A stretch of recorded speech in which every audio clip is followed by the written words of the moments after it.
Saturday night is all right for booking your spot in a semi-final in the World Cup. If you're English or Argentinian, that is, as we take a look at the watch parties back in England and in Argentina, with both sides setting up a date with each other in the last four. On the other side of the bracket, it is, of course, France taking on Spain, but so much history between England and Argentina, especially in World Cup football.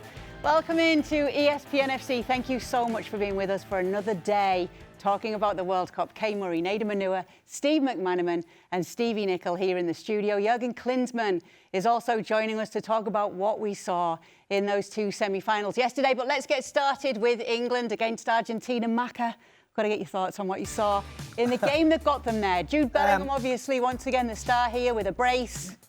What did you make of England? he was great, and he is great, and you can't believe that 6 months ago there was some journalist in England saying he shouldn't be even in the squad.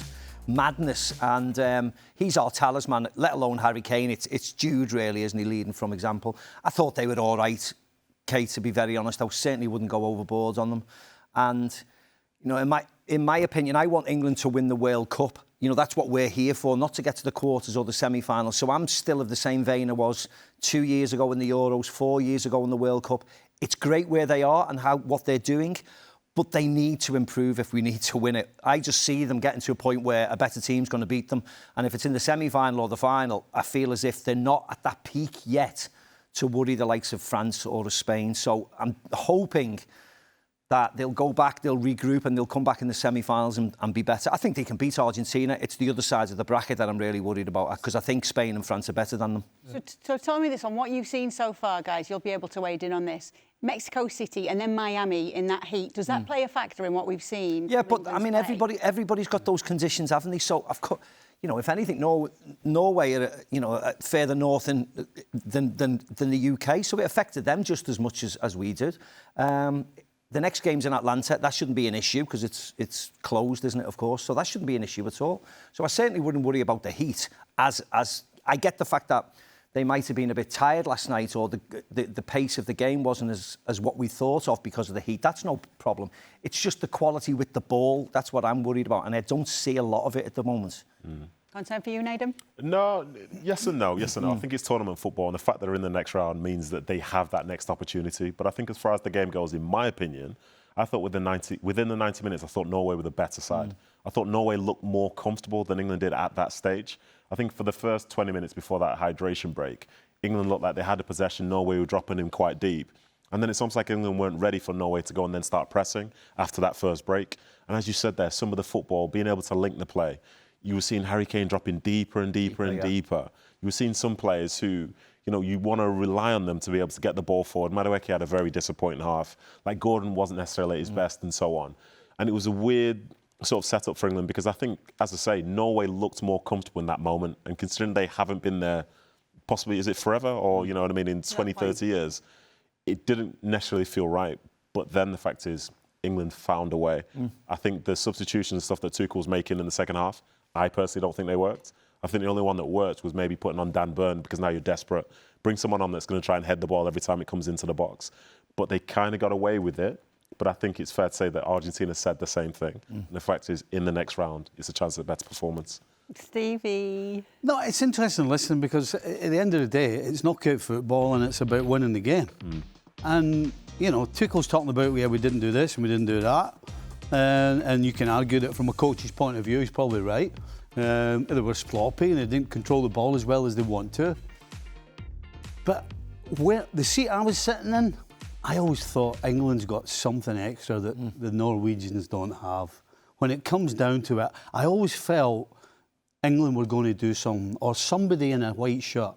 And obviously, it was Jude Bellingham. No surprise it's him. But they've got so many other players that are capable of producing that moment. And I always felt as though they were going to win. And we can argue all day whether they played well or not. And should they be dominating Norway? I mean, on paper, yes.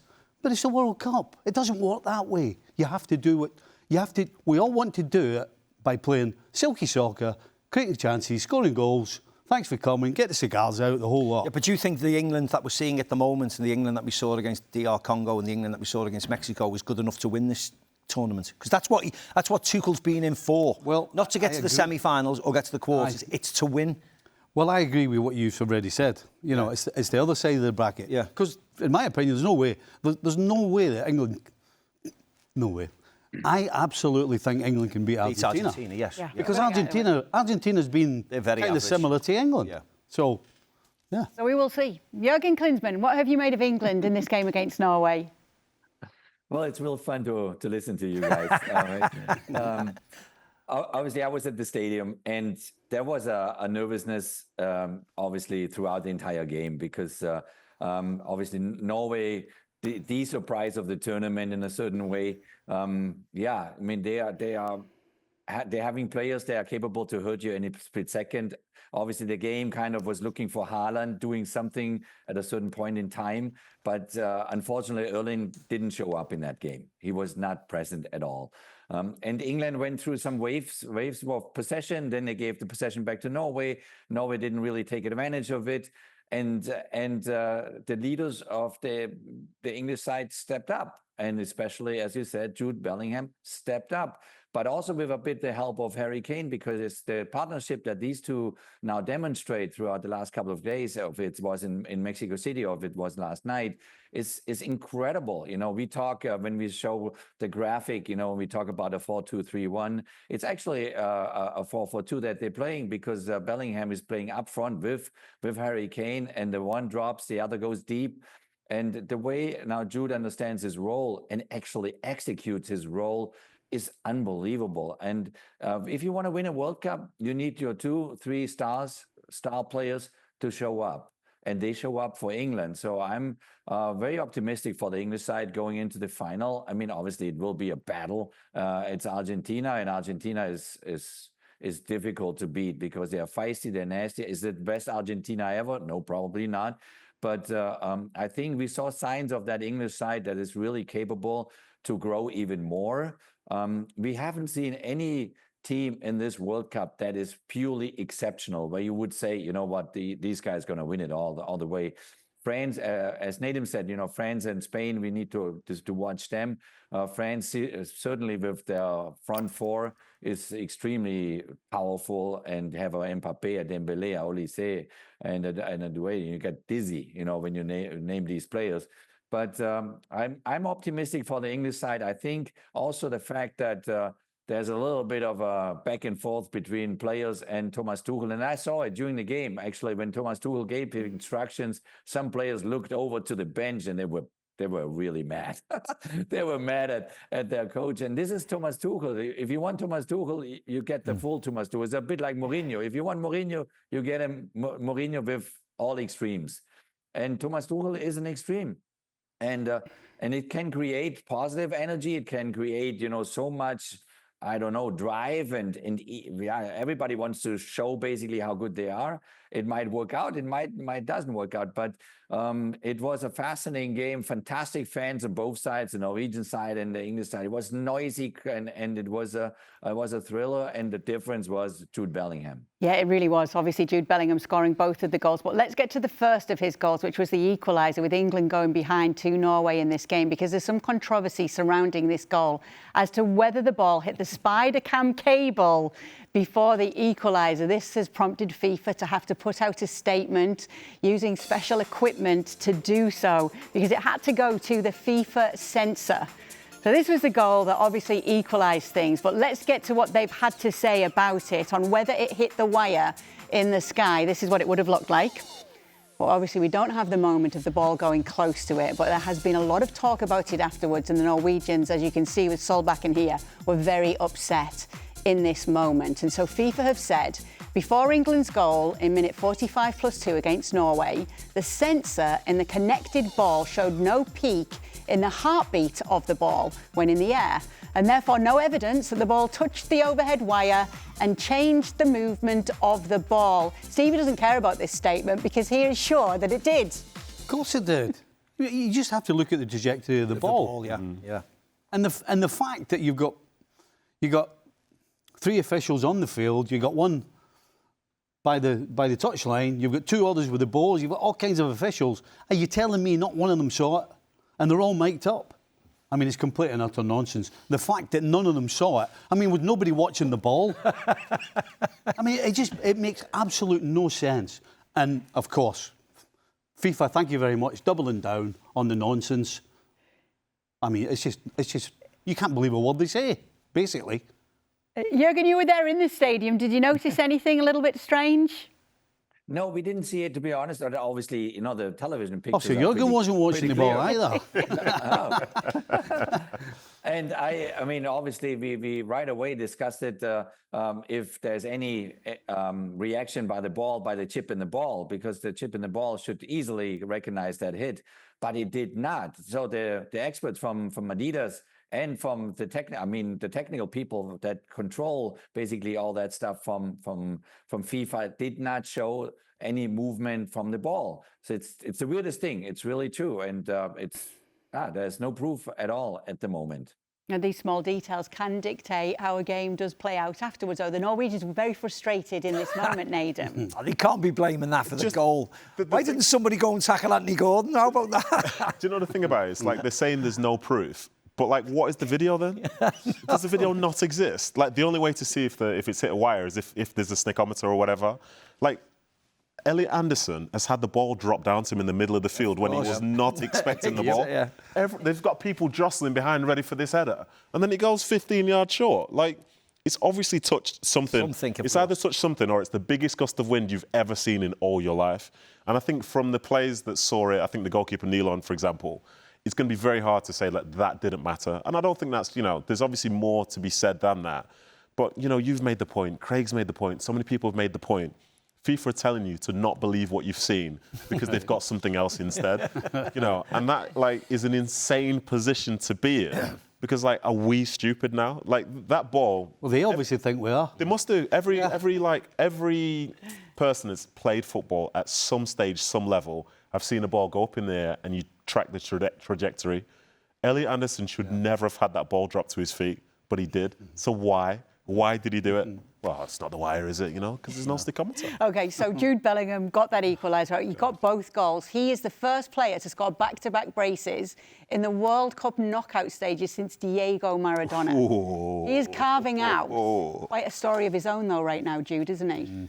Yeah, and it's no surprise to a lot of us who see him. I mean, we watch La Liga most weeks, don't we, with ESPN, and we've seen what he did in his first year at Real Madrid, and he's continued to be of vital importance, and he certainly is with England. As I said, there was a lot of conjecture about his inclusion in the squad, or should he be included, or should he play, or should Morgan... that was a real English thing, though, Well, it was a very English thing. It was a very English thing. No, we weren't saying it here. No, I know, and I hope the idiots who said it should come out and say, you know what, hands on, I was very, very wrong, because some of the nonsense that was written about him while he was playing in Spain, and of course, Spanish football's not really on television in England, so people are not realising what he does week in, week out, and they're just making up, sentences to fill newspapers or fill, social media columns, whatever.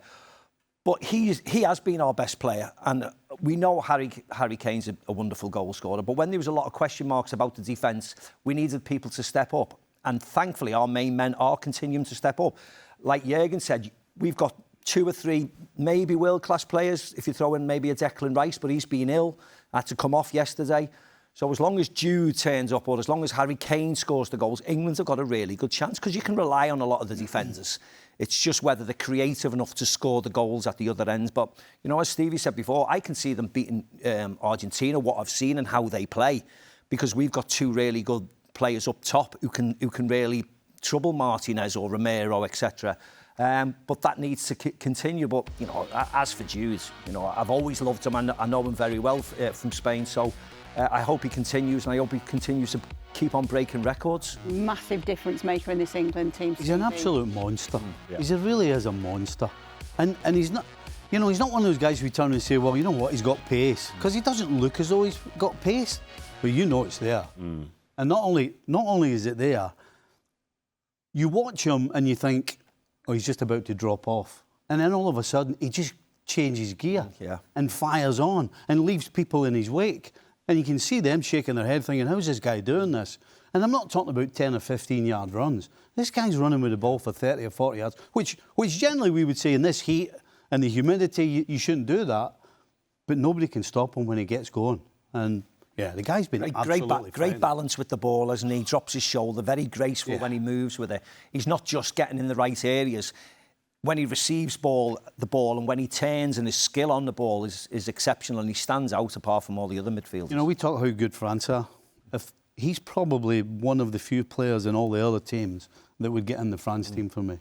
He's that good right now. Now, Jurgen alluded a little earlier to the fact that there was some off-the-pitch disagreements afterwards, and he'd been seeing it while he was watching from the stands as well. So let's get some of the post-match reaction. This first from Thomas Tuchel. The result is fantastic. We were in the last 4. It's amazing, but I'm not happy with the performance. The commitment is there, but we made life very, very difficult for ourselves in the way we played, how we played. Sloppy, a lot of technical mistakes, not fast enough, not repetitive enough. We were lucky today. That's a bit of a contrast to how Jude Bellingham saw it. It was put to him, he said, yeah, well, whatever. Maybe that means he doesn't know what it's like to play in those kind of conditions against Haaland, Ødegaard, Nusa, Solos. That's not an easy team to play against. I think we've tried to create a positive environment. We should continue that going into the Final 4. I can't speak highly enough of the lads. Sometimes you have to win dirty, and we did that again tonight.